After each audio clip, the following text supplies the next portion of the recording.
എന്റെ പ്രിയമുള്ള സഹോദരങ്ങളെ, സഹോദരിമാരെ, മക്കളെ ലജ്ജ പഠിപ്പിക്ക്. നീ വിചാരിച്ചോ നീ സ്വർഗത്തിൽ പോകുമെന്ന്? തഴമ്പുണ്ടെന്ന് പറഞ്ഞ അല്ലാഹു നിന്നെ വെറുതെ വിടൂല. പ്രവാചകൻ പറയുന്നു, നാളെ പടച്ച റബ്ബിന്റെ പരലോകത്തിലെ ഏറ്റവും വൃത്തികെട്ടവര് 3 വിഭാഗമാ. അല്ലാഹു അവരോട് സംസാരിക്കില്ല, അല്ലാഹു അവരുടെ മുഖത്ത് നോക്കില്ല, അവനോട് അല്ലാഹു ഒരു കരുണയും കാണിക്കൂല. അത് കള്ളു കുടിക്കുന്നവനല്ല, പലിശ തിന്നുന്നവനല്ല, നിസ്കരിക്കാത്തവനല്ല, അഹങ്കാരിയല്ല, കാഫിരീങ്ങളല്ല. പിന്നെ ഈ നിരന്നിരിക്കുന്ന ചില വാപ്പമാരാ, ഈ നിരന്നിരിക്കുന്ന ചില മാതാപിതാക്കളാ. അല്ലാഹുവിന്റെ റസൂല് പറയുകയാ, പരലോകത്തിലെ നശിച്ചവനാരെന്നറിയോ?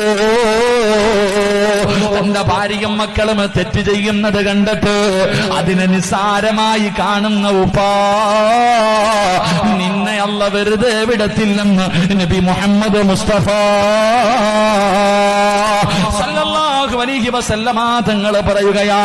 15 വയസ്സുള്ള പൊന്നുമോള്, പടച്ചവനെ ഇറങ്ങിയ ജീൻസ് പാന്റും ടീഷർട്ടും ഇട്ടുകൊണ്ട് നിന്റെ പൊന്നുമോള് അതാ പടച്ചവനെ നിന്റെ കണ്ണിന്റെ മുന്നിലൂടെ ഇറങ്ങി പോകുമ്പോ ആ പൊന്നുമകളുടെ ശരീരത്തിന്റെ വടിവുകൾ മുഴുവനും വെളിയിൽ കാണുന്ന വസ്ത്രം ധരിച്ച് നടക്കുമ്പോ നിനക്കറിയാം ഇത് പാപമാ.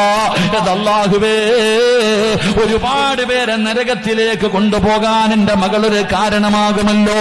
മോളെ, ഇത് ധരിക്കരുതെന്ന് പറയാൻ നിന്നെക്കൊണ്ട് കഴിഞ്ഞില്ലെങ്കിൽ നീ രക്ഷപ്പെടുമെന്ന് കരുതരുത്, നീ രക്ഷപ്പെടുമെന്ന് കരുതരുത്. അല്ലാഹു നിന്നെ നരകത്തിലിടുമെന്ന് നബി മുഹമ്മദ് മുസ്തഫ.